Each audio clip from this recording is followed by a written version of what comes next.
Au nom du Père, du Fils et du Saint-Esprit. Amen. Mes très chers frères et sœurs, nous sommes en ce 5 janvier dans la vigile de l'Épiphanie, puisque je rappelle que logiquement l'Épiphanie c'est le 6, demain. Mais en France, on le solennise le dimanche qui suit, puisque nous n'avons pas la chance que le 6 soit un jour férié. Ça arrive en Espagne, en Italie, en Allemagne aussi, donc, mais nous, non. Donc on solennisera dimanche. Donc la vigile est un peu plus longue.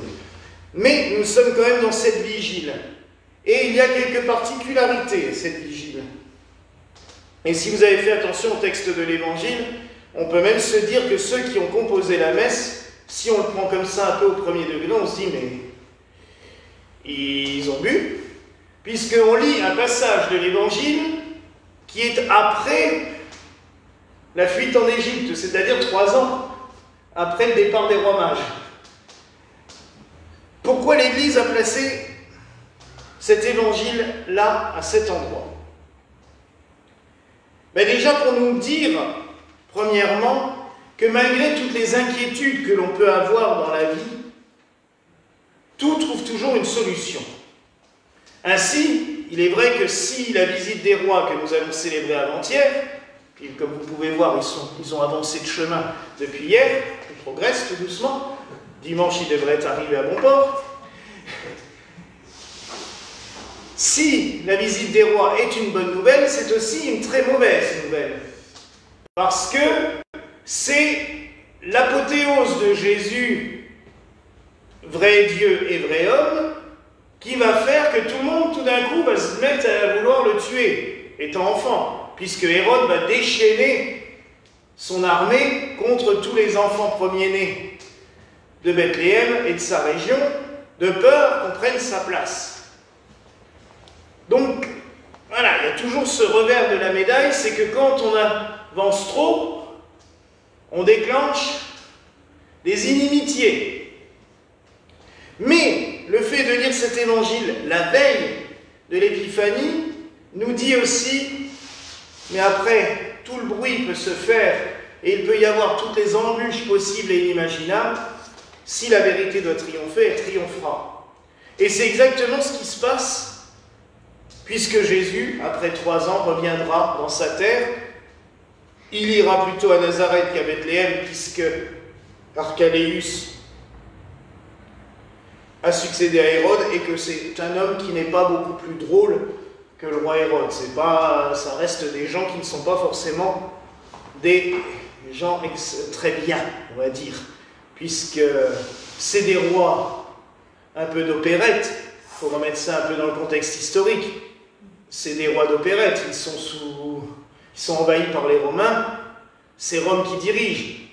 On leur a laissé leur titre royal un petit peu comme des fantoches, comme les Allemands l'ont fait pendant la guerre avec certains chefs d'État qu'ils avaient mis là en leur faisant croire qu'ils avaient un petit peu de pouvoir, et en fait c'est eux qui dirigeaient tout. Et on a laissé à Hérode une petite garde et on lui a laissé du pouvoir, ce qui fait que pour se donner un peu de contenance et pour faire croire qu'il est quelqu'un de bien, il s'en sert à mauvais escient. Et au lieu d'essayer de rassurer son peuple et d'aimer son peuple, non, il le terrorise encore plus. Ce qui fait ils sont terrorisés par 2 forces, la force de leur roi et la force de leur occupant. C'est très agréable, mais si on réfléchit bien, on a connu la même chose en 40. Ceux qui étaient censés nous protéger, nous aider, nous enfoncer encore plus joyeusement. Donc, il y a toujours des profiteurs. Et là, Hérode, c'est exactement le type même du profiteur par excellence. Deuxième particularité de cette vigile, vous l'avez peut-être entendu dans la collecte d'ouverture, nous avons prié par l'intercession de saint Télesphore. Quelqu'un a décidé de baptiser ses enfants Télesphore un jour? C'est pas mal, non? C'est mignon. Alors c'est un des tout premiers papes, puisque saint Télesphore est mort en 138 après Jésus-Christ, donc vous voyez, c'est un des tout premiers. Il est mort martyr, comme tous les papes malheureusement de l'époque, et il nous a laissé une tradition très belle et c'est pour cela qu'il est commémoré aussi durant le temps pascal. C'est lui qui a eu l'idée de célébrer la nativité du Christ le 25 décembre à minuit, à 0 heure. Et là, je vais être clair parce que justement, ça démonte totalement une ânerie que l'on entend régulièrement, et je l'ai encore lu à plusieurs reprises pendant les 15 jours de Noël. Non, la fête chrétienne du Christ, de la naissance du Christ Noël, n'a pas été placée le 25 décembre pour lutter contre la fête du Sol Invictus romain. C'est faux, puisque saint Télesphore a fait la messe de minuit le 25 décembre, déjà avant l'an 138, et que la fête du Sol Invictus a été inventée par Julien l'Apostat, empereur de Rome, plus tard, pour lutter justement contre la Noël chrétienne. Mais avec le temps, la déformation s'est faite, et puis, comme depuis plus d'un siècle, et malheureusement beaucoup d'historiens le disent aussi, même des chrétiens, on a même vu des prêtres et des évêques dire « Oui, c'est vrai que la date de Noël, on n'est pas trop sûr. » Si, elle est claire, puisqu'elle a été choisie très très tôt. Alors on ne sait pas exactement pourquoi cette date. C'est vrai qu'on n'a pas de trace écrite, mais je voulais juste remettre ça en place, c'est que ça a bien toujours été célébré le 25 décembre, dès les premiers temps du christianisme. Saint Télesphore est mort en 138, Saint Pierre, qui est considéré comme le premier évêque de Rome, est mort en 64. Donc vous voyez, il n'y a pas eu beaucoup de papes entre les deux. Donc c'est les tout premiers fondements du christianisme qui ont choisi cette date du 25 décembre. Enfin, je corrige aussi quelque chose, parce que ça va dans la foulée. Il y en a qui nous expliquent maintenant que, regardez, dans le temps, on célébrait Noël le 6 janvier, la preuve, les orthodoxes font pareil. Ce qui est totalement faux aussi, puisque les orthodoxes ne célèbrent pas Noël le 6 ou 7 janvier, même si sur notre calendrier c'est marqué 6 ou 7 janvier, mais ils le célèbrent le 25 décembre selon le calendrier julien, qui a 12 jours de décalage. Et c'est pour cela que si eux célèbrent le 25 janvier, ça tombe chez nous le 7 janvier. C'est logique, à cause de leurs 12 jours de décalage. Comme Pâques, non pas que c'est calculé différemment, mais comme toutes les fêtes, on l'a vu pour la Saint-Amand, elle a été célébrée mi-novembre, alors que chez nous c'est 26 octobre. C'est juste à cause du décalage, mais ils célèbrent bien Noël chez eux le jour du 25 décembre, dans leur calendrier. Donc c'est bien la date pour toutes et tous. Il n'y a qu'une seule et vraie date de Noël qui est le 25 décembre. Après, je trouve le symbole beau, c'est que comme ils n'ont pas le même calendrier que nous, ça tombe le jour de notre Épiphanie. C'est très beau, leur vigile de Noël tombe le jour de notre Épiphanie. Donc, il y a une symbolique quand même qui est très belle. Et ça montre l'union, malgré tout, dans cette fête, puisque je rappelle aussi qu'en Occident, l'Épiphanie, c'est toujours Noël. Les 12 jours sacrés, de Noël à l'Épiphanie, on est toujours dans Noël.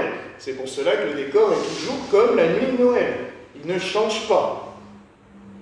Je fais cette petite rappel, parce que j'aime bien la messe de la Vigile de l'Épiphanie, ça permet toujours de remettre un peu les choses en place. Mais j'ai lu tellement de choses cette semaine qui m'ont rendu un petit peu chèvre, parce que je me suis dit, mais à ce compte-là, si on continue à dire que tout est symbolique, mais on se dira un jour qu'on n'aura plus besoin de le célébrer, parce que c'est tout un symbole, donc c'est plus nécessaire. Non, c'est...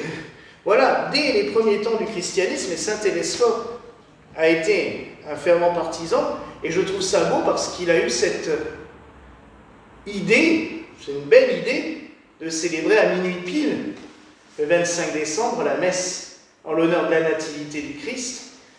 Et la preuve, c'est resté. Et c'est quand même toujours une messe qui plaît aux gens. La messe de minuit, c'est ce rendez-vous où on est heureux de se retrouver tous ensemble pour célébrer la nativité du Christ.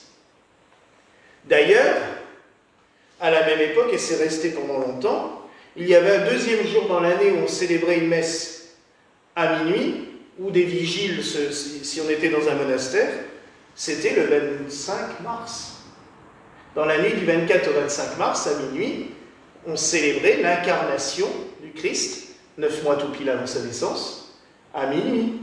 Et il y a un hymne qui existe encore, pour commencer cet office-là, où on chante à minuit, l'ange est apparu. Donc, vous voyez, c'est très symbolique, mais dans le bon sens du terme. Et pour nous rappeler vraiment que le Seigneur n'est pas venu par hasard. Et moi, je suis convaincu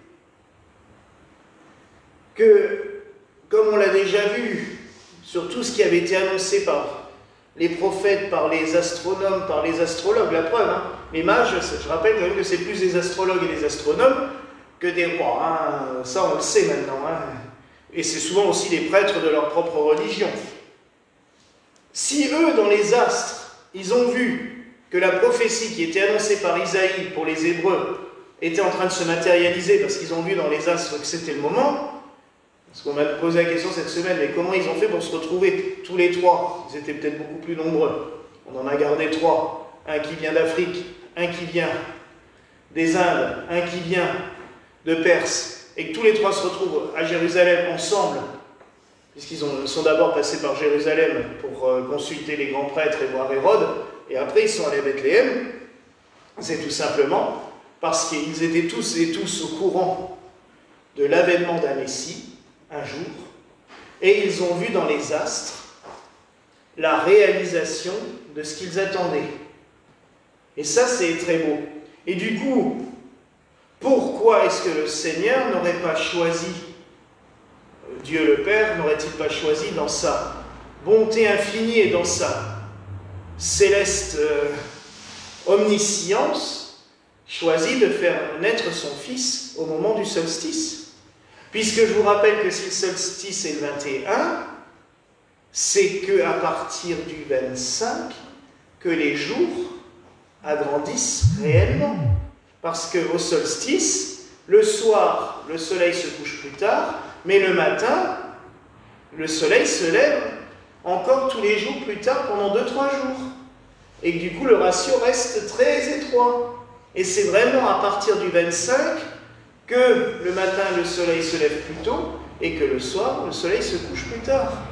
Et pourquoi donc le Seigneur n'aurait-il pas choisi exprès, à dessein, cette date-là? Surtout qu'on a des preuves historiques, puisque saint Télésphore avait créé la fête de Noël avant même qu'il y ait une quelconque fête du soleil Invictus chez les Romains. Et il suffit de chercher la vie de saint Julien l'Apostat, c'est marqué pas de saint Julien, il n'est pas saint, de l'empereur Julien l'Apostat, pour voir que c'est bien lui qui a créé cette fête-là, pour contrecarrer la fête chrétienne. Donc, c'est un peu l'inverse, en fait, hein, de ce qu'on nous a expliqué souvent. Donc, mes frères et sœurs, en cette vigile de l'Épiphanie, il est bon encore de méditer justement sur cette puissance de Dieu qui s'annonce et qui a été capable de s'annoncer dans de multiples traditions et qui, chez nous, à chacun de nous, nous parle sous multiples façons. Il ne s'adresse pas à nous que par, comme je vous l'ai dit, hein, il ne va pas apparaître devant nous à chaque fois qu'on a besoin de lui. Il va toujours s'adresser à nous de manière détournée, par des moyens différents, par des personnes différentes. À nous de nous mettre à son écoute. Les mages, c'est ce qu'ils faisaient à l'époque. Ils étaient à l'affût. Ils savaient qu'il devait se passer quelque chose et du coup ils scrutaient les cieux, ils scrutaient leurs livres pour voir ce qui correspondait. Et ils ont compris le message de Dieu.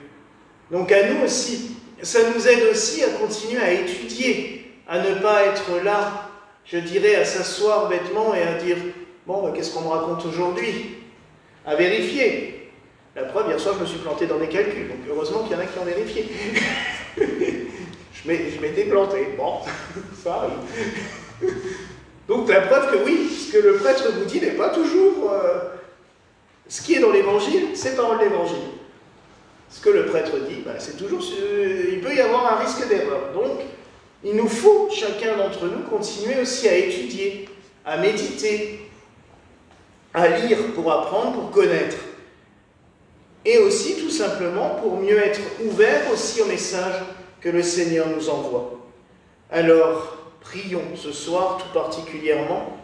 Supplions le Seigneur de nous donner aussi cette capacité à apprendre, ce don de science dont on parle à la Pentecôte, pour nous faire comprendre le sens des Écritures, pour nous éclairer, pour nous illuminer. Voilà la grâce que je nous souhaite en ce jour, au nom du Père, du Fils et du Saint-Esprit. Amen.